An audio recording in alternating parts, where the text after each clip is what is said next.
हमारा आज का टॉपिक है भारतीय स्टेट बैंक का पुराना नाम क्या था और कैसे इसका नाम भारतीय स्टेट बैंक ऑफ इंडिया पड़ा।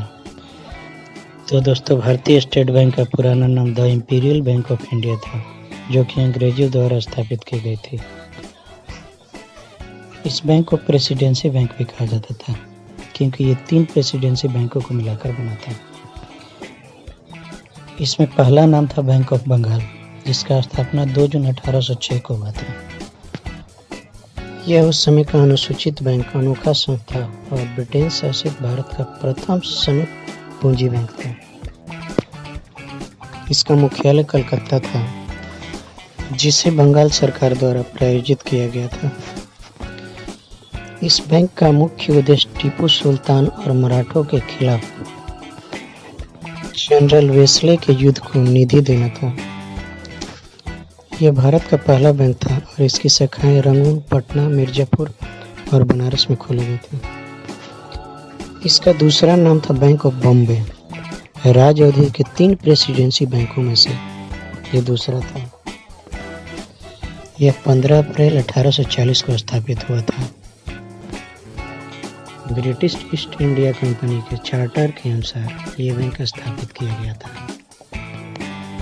और इसका मुख्यालय बॉम्बे में था।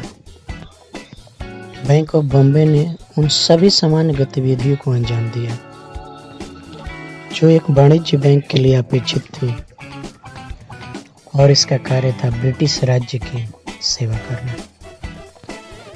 और इसमें तीसरा नाम था बैंक ऑफ मद्रास। ब्रिटिश बैंकों के 3 प्रेसिडेंसी बैंकों में से एक था। बैंक ऑफ बंगाल और बैंक ऑफ बॉम्बे के साथ यह 1 जुलाई 1843 को स्थापित किया गया था, और इसका भी संस्थापक ईस्ट इंडिया कंपनी था और इसका मुख्यालय चेन्नई में था। ये तीनों बैंक 27 जनवरी 1921 तक ही चली। फिर 28 जनवरी 1921 को इन तीनों बैंकों को मिलाकर के the Imperial Bank of India की स्थापना की गई।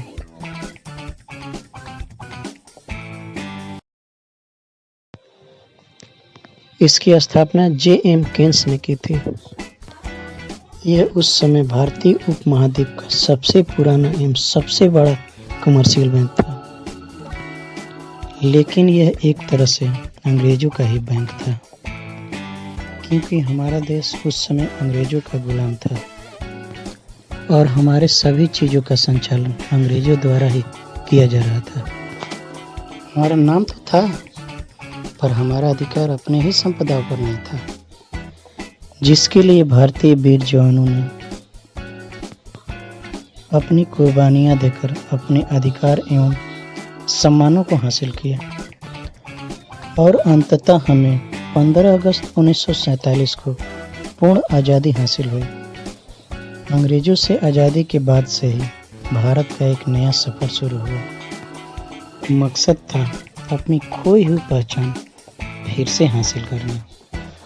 इसी बीच साल दर साल कई बड़े बदलाव देखने को मिले। इसमें एक था भारतीय बैंकिंग का सबसे बड़ा एवं बैंकिंग दुनिया का पहला कदम, the Imperial Bank of India नाम का अंत हुआ, जो अंग्रेजों द्वारा स्थापित किया गया था और उसका नामकरण भी अंग्रेजों द्वारा ही किया गया था।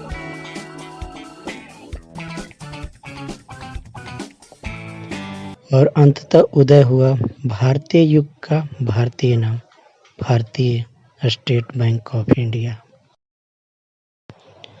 और दिनांक 30 अप्रैल 1955 को अपना राष्ट्रीयकृत बैंक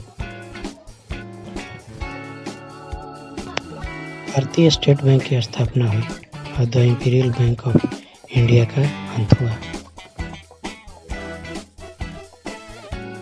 वीडियो अगर अच्छा लगे तो वीडियो को लाइक करें, चैनल को सब्सक्राइब करें।